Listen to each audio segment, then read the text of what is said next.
What's up, everybody, and welcome back to the channel. VP Tactical here, and today did get a part in that I wanted to do a review on before it gets officially installed on the rifle, among some of the other components that are still in limbo waiting to be shipped, etc. So there are some other things coming in. I wanted to do some independent reviews on some of the pieces that came in, because I felt that these were some things that I had researched and spent well, enough time, let's put it that way, looking over. And today I wanted to talk a little bit about the Luth MBA stock. So this is, as you can see, well, you can't yet, but this is the MBA3. So the bottom model here, this is the MBA3. This is specifically made for carbine versus the MBA1, which this one is actually made for A2 stocks. A2 buffer tubes. So this is a fixed stock versus the carbine being adjustable. So not only is it adjustable from the point of being able to slide it back and forth on the 6-position stock, but you also have the ability to adjust it in these other areas, which I'll talk about here momentarily.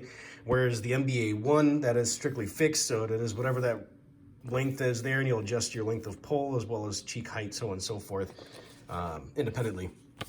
A little how-to guide to actually install it, and then there's kind of like a little flyer, I guess, if you will.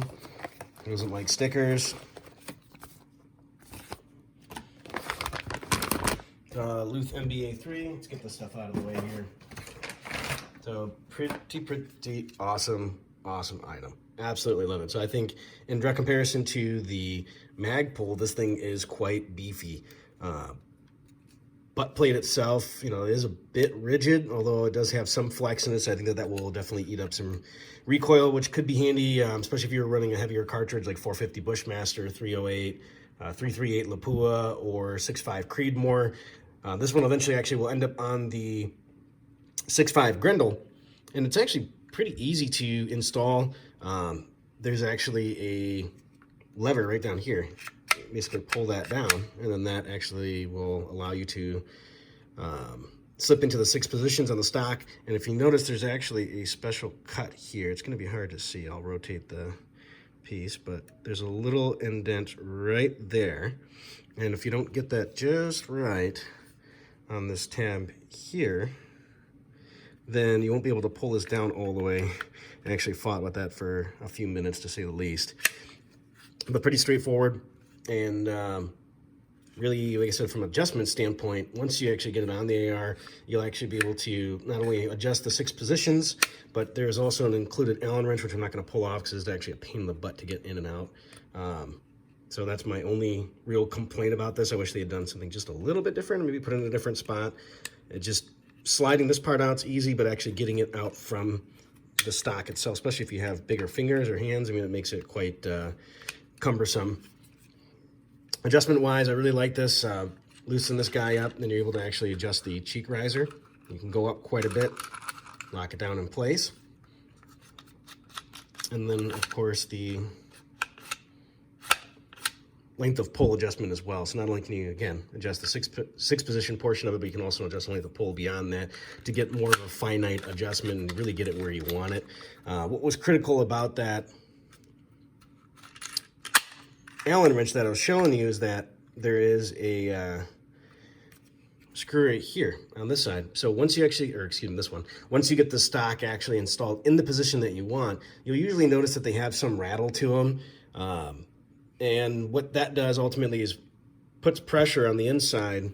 It's hard to show you here. Let me grab a flashlight.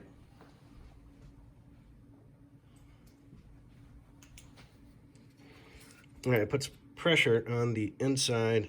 You can see it right there. Puts pressure on the inside of the rail and basically eliminates all wobbles and any of that looseness that you might experience otherwise.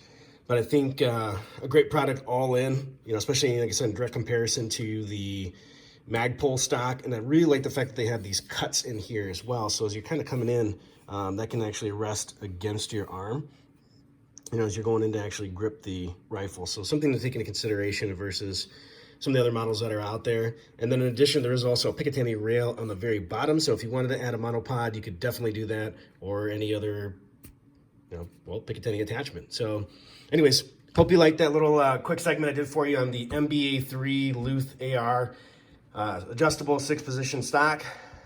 Hit that like and subscribe button if you like my content. Appreciate you stopping by, and stay tuned for further updates as well from the 6.5 Grendel build. And just the same too, I am also on Instagram if you want to find me on there, as well as Facebook. Instagram is at VP Tactical 1, and then also with Facebook as well. Thank you. Have a wonderful day. Appreciate you stopping by, and we'll see you soon.